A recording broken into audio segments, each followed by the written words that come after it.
नमः नमः सभाभ्यः सभापतिभ्यो नमो नमः। श्री सनातन धर्म प्रतिनिधि सभा द्वारा आयोजित इस पावन सभा में मैं शुभम शर्मा गीता से मोह की निवृत्ति विषय पर अपने विचार रखने जा रहा हूँ। कृपया करके मेरा मोह सभा बढ़ाइए।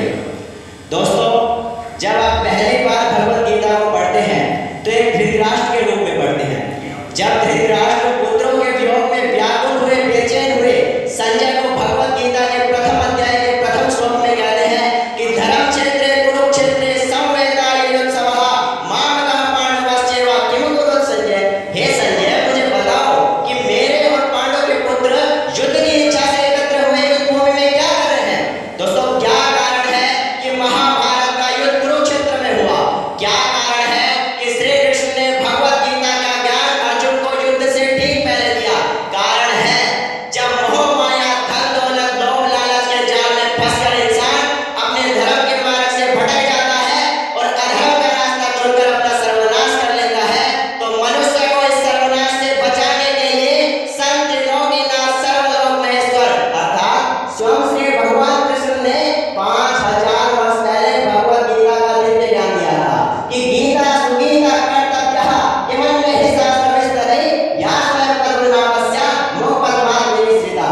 दोस्तों, मन तो सभी के पास होता है, किंतु मनोबल हमें केवल भगवत गीता से ही मिलता है। और मन में धारणा होनी चाहिए कि अंतिम जीत मेरी होगी, यह निश्चित परिणाम है। उसको कौन हरा पाएगा? जिसके साथ श्री कृष्ण भगवान है, जिसके साथ श्री कृष्ण भगवान है।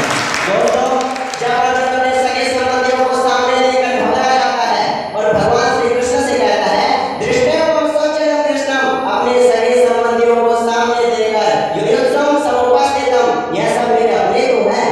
सीतंतिमं नारायण, तेरे हाथ से मेरा नाण्य गिर रहा है, मुखम च प्रविष्यति, और मेरा मुख सूखा जा रहा है। वह इस स्थिति में अपना निर्णय लेने से मना कर देता है और भगवान श्री कृष्ण से कहता है हे प्रभु, कौन मुझे पाप कर्म में लगा रहा है? मेरी तो कोई पाप कर्म करने की इच्छा भी नहीं है, कोई बलपूर्वक मुझे इस कार्य में लगा रहा है। दोस्तों, पहले पूरे अध्याय में अर्जुन बोलते रहे, परंतु जैसे ही पहला अध्याय समाप्त हुआ, श्री कृष्ण ने बोलना शुरू किया।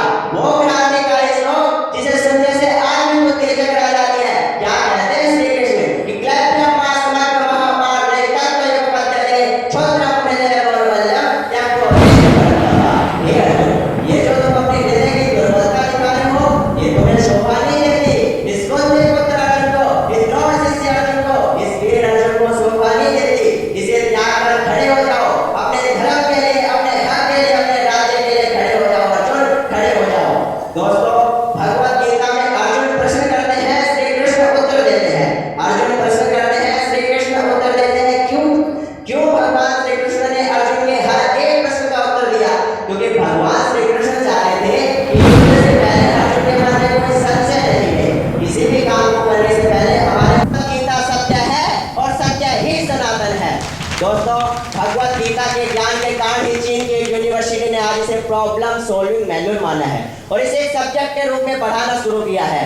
सबसे बड़ी भगवत गीता, जी हाँ, सबसे बड़ी भगवत गीता, जिसका अनावरण माननीय प्रधानमंत्री श्री नरेंद्र मोदी जी ने किया, जिसका भार 800 किलोग्राम है। बल्कि मैं तो कहता हूँ कि भारत का खोया हुआ संस्कार लौटाना है तो भगवत गीता को पाठ्यक्रम में से सब्जेक्ट के रूप में पढ़ाना ही होगा। और मैं यह भी कहता हूँ कि remove Gita from the court and bring Gita in the course, कि कोर्ट से गीता हटा दीजिए और कोर्स में गीता लाइए। यकीन मानिएगा, देश विदेश, छोटा बड़ा, तेरा मेरा अपना पराया, सब कुछ सुधर जाएंगे, सब कुछ सुधर जाएंगे। दोस्तों, जब दुर्योधन ने भगवान श्री कृष्ण से युद्ध के लिए पूरी नारायण सेना मांग लेते हैं, तो भगवान श्री कृष्ण अर्जुन पर व्यंग करते हुए कहते हैं कि हार निश्चित है तेरी, मत हो तू उदास, माखन तो दुर्योधन ले गया, अब बची है सिर्फ छाल। इस व्यंग पर अर्जुन भगवान श्री कृष्ण से कहते हैं कि जीत निश्चित है मेरी। क्यों?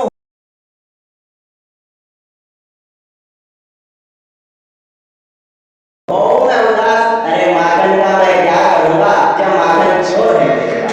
दोस्तों, इसलिए भगवान श्री कृष्ण ने अर्जुन को पूरी भगवत गीता सुनाकर अंत में कहा था मामेकम शरणं व्रज, अगर तेरे से कुछ ना हो तो तू मेरी शरण में आ जा। इस सृष्टि में जो कुछ भी तू कर्म कर रहा है वो मुझे अर्पित करने चले जा, तुझे मेरा संशय नहीं